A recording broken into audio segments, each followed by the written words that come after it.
Hello ladies and gentlemen, and welcome to another Yummy Noob video. Today we're talking about the best bikes from the 2000s. Yes, 2000s were a great era. I lived through it, baby. It had the best fashion, the best movies, and a culture that was in the embryonic stage of disillusionment that would soon give birth to the digital prison we're currently living out of our life sentences. For people in their late 20s or early 30s, I'm sure you all remember it fondly. You'd walk home from school listening to Chevelle on the CD player that fits perfectly in the oversized pockets of your Jinko jeans, and you'd see the local bad boy clutch up a 6-inch wheelie on his Ninja and think to yourself, that is the coolest thing ever. Then you'd eat bagel bites and play Tony Hawk Pro Skater and listen to your parents argue about who you're going to live with after the divorce is finalized. Man, what a time. But guess what, guys? We're adults now. We have jobs and money, and we can buy those bikes we always wanted as Y2K youngsters. And now, nearly 20 years later, they're super cheap while being relatively easy to own. Without further ado, let's talk about the top 7 bikes from the 2000s.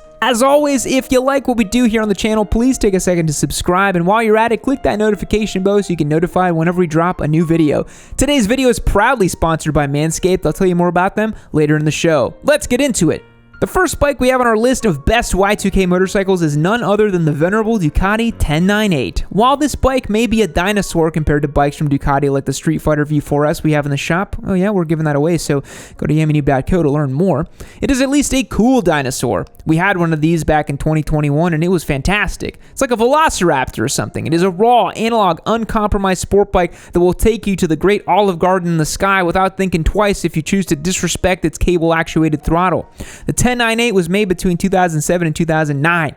It was the chronological successor to the Ducati 999, but the spiritual successor to the Ducati 998 with its single-sided swing arm and horizontal headlights. If we're talking about Ducati, you can't think about numbers too hard or you might pop a blood vessel. The base model 1098 had a 1099cc L-twin engine.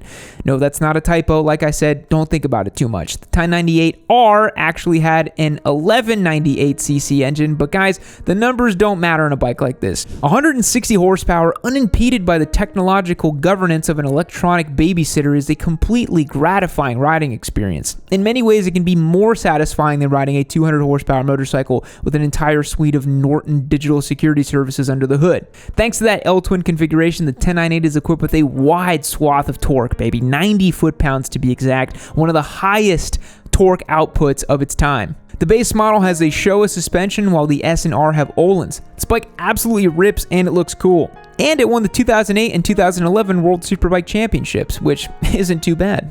Again, we had one back in 2021. It was fantastic. I loved it. The next bike I'd like to mention is the Honda CBR 1100 XX Super Blackbird. There you go, Honda simps, I mentioned it. Are you happy? In the late 90s and early 2000s, every manufacturer was itching for the title of fastest production motorcycle, as if 195 miles per hour feels any different than 193 miles per hour. But hey, Honda got what the acclaim they wanted, and the Super Blackbird was crowned the fastest production motorcycle in 1997 before being dethroned by the Hayabusa in 1999.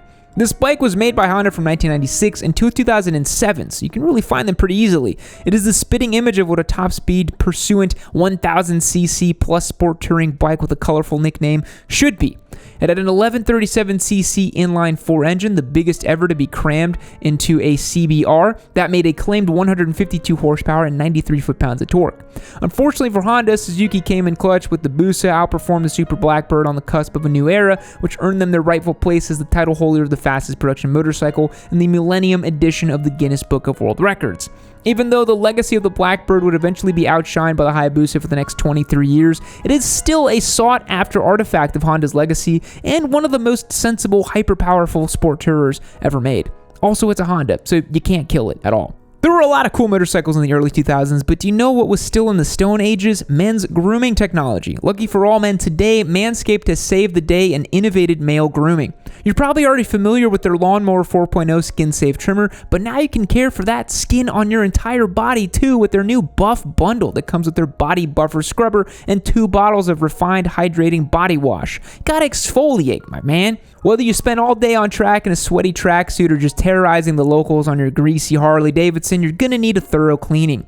Using the Manscaped Body Buffer and Body Wash will help exfoliate the dead skin and reduce the risk of BO or breakouts. Manscaped has been a longtime sponsor of the channel, going on 4 years in a row now. So if you enjoy what we do here and you need to step up your grooming game, head over to manscaped.com/Yami to get 20% off your order plus free shipping. Again, that is manscaped.com/Yami for 20% off plus free shipping. Thanks, Manscaped. Now back to the video. Before the eye-watering Super Duke 1290 was released in 2014, causing every KTM wannabe Chad to kneel before the Power Parts catalog and pray for the opportunity to straddle the great orange beast, KTM sold the milder Super Duke 990. There you go, Discord boys, I'm talking about it. Made from 2005 until 2014, the 990 may not be so quick to make grown adults wet their riding pants, but it was certainly one of the most aggressive naked bikes around in its heyday.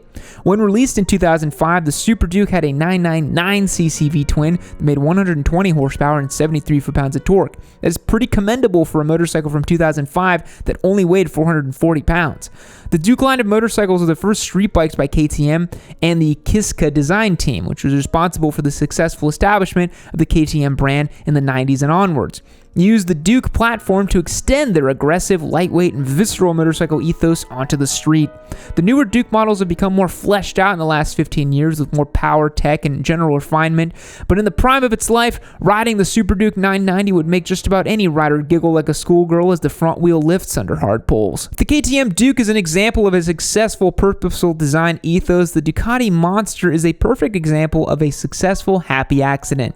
Ducati has made the Monster since the 90s and has practically dozens of models over the last 30 years.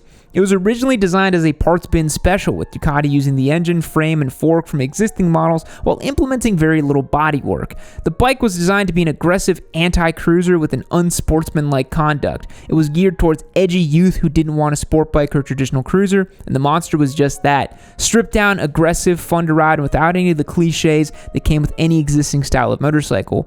The early to mid 2000s saw multiple iconic monsters, and no, I'm not talking about Shrek, although he was there. There was a Monster S4 that had a liquid-cooled 4-valve 916cc L-twin engine that made 101 horsepower and 68 foot-pounds of torque.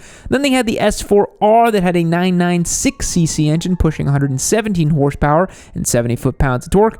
And then they had the S4R Testostretta that had the 998cc L-twin from the Ducati 999 that made 130 horsepower and 77 foot-pounds of torque. As I mentioned earlier and in previous videos, there are just so many Ducati Monsters. In this same era, they also released the Ducati Monster 696 and 1100, which had Ducati's most powerful air-cooled L-twin engines at the time. There were just too many good monsters from the early 2000s, so I'd recommend just all of them. But if I were to choose, I'd go for one of the air-cooled models. You can't beat that Desmo 2-valve character. I guess we can keep rolling with naked bikes and talk about the Honda Hornet 919. Just like the Monster, the Honda Hornet was Honda's Italian naked bike. Really, it was originally designed for the European markets. It was manufactured in Italy to avoid importing cost. That did make the Hornet a little costly when initially released in America in 2002, but has since been thriving in the used market. Heck, I even bought one. Well, twice, technically, after I bought it back from the first ever Yami Noob giveaway winner and restored it to its original glory. Anyway, the 919 was Honda's contemporary UJM standard bike. The original concept was to appeal to those who wanted the performance of an inline-four bike, but without the compromised seating position or racy styling. A paradigm Honda created with the CB750, the market had not seen much during the sport bike infatuation of the 90s. The Hornet has a 919cc inline-four that made about 100 horsepower and 65 foot-pounds of torque. It has an amenable and upright seating position and the wind at your chest to remind you what it's like to ride a motorcycle in the first place. The 919 was discontinued in 2007 and replaced by the CB1000 Single R. I don't know about you, but when I think about sport bike culture of the early 2000s, I think of OG Gixxer squids and poser Ninja squids. And that brings us to our next two bikes. So for the real deal Y2K Gixxer bros, I gotta shout out the Gixxer 750. I just like this bike, not just because it is a raw analog sport bike, not unlike other motorcycles at the time, but because it's in a class of its own. It has more immediate torque than a 600, but it's just more manageable than a leader bike. It flicks over from side to side a little bit better. Is the experience so different that it warrants its own model?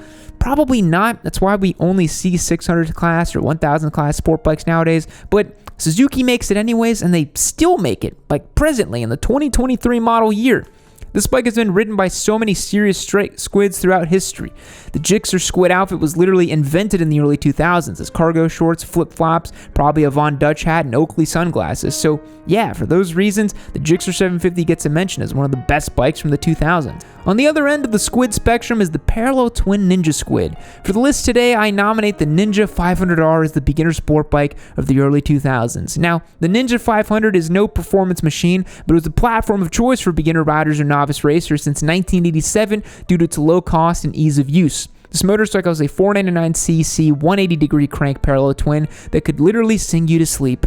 At the wheel, it made about 50 horsepower and 31 foot-pounds of torque, which is ironically more power than my least favorite beginner bike, the CBR 500R, which is in production by Honda today. The power figures didn't even matter on this bike. In the 2000s, access to information was limited. People would just see your fairings with the Ninja airbrushed on the side and think you were the coolest guy in town. It didn't take much more than that to satisfy your constituents. Today's spec sheet warriors were probably still in utero in 2000. Okay, so we know there was the poser on the P-Twin Ninja 500 with the ergonomically agreeable seating position, but in the 2000s there was also the Ninja ZX6R for the real Kawasaki Kyles who wanted to drag knee on their way to meet with their probation officer. Have I made that joke before? I can't remember. Probably. Anyway, I know the ZX6R isn't a bike that is culturally exclusive to the 2000s. You can still buy one new today, but I wanted to add a 600 to the list, and the 2000 to 2002 lime green Kawasaki Ninja ZX6R is just such a mood. Everything was lime green in the 2000s. Shrek, Nickelodeon Slime, Ketchup, you name it. The Honorable 600 should be green too, no? And before Aprilia had the RSV4, they made the RSV1000R from 2004 until 2010. This bike is another example of a raw, exotic analog racing machine. Had a 998cc V-twin engine, the RSV1000R rivaled bikes at the time like the Ducati 999. It has plenty of immediate torque without sacrificing the top-end rush. It made 143 horsepower and 76 foot-pounds of torque, which didn't make it the most powerful bike at the time, but its pristine handling and character make it worthy of a spot on the list. Not to mention the amazing exhaust sound that would make even the most devout Ducatistas nervous. Like current motorcycles from Aprilia, the RSV1000R also came in a factory trim that came with Öhlins monoshock and a steering dampener, carbon fiber Farkles if you wanted your Italian race bike to look and feel like a proper Italian race bike. This motorcycle also has a pretty positive reputation for reliability, with many owners who bought them new still riding them today, claiming the lack of power or tech features does not detract from the overall experience. The last bike on the list today, number 10. Come on, folks. What do you think it is?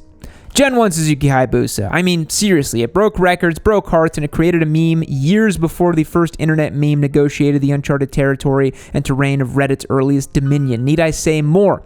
The Busa is so fast that people forgot how ugly it is, and that is special. Also, Hayabusa means peregrine falcon. Thanks for watching all the way through. Please subscribe if you enjoyed the video. I love you. Catch you in the next one. See you later. Fact, the letter J is the only letter in the English alphabet that isn't used for any of the elements in the periodic table. I could have sworn it was called hydrogen. Goodbye.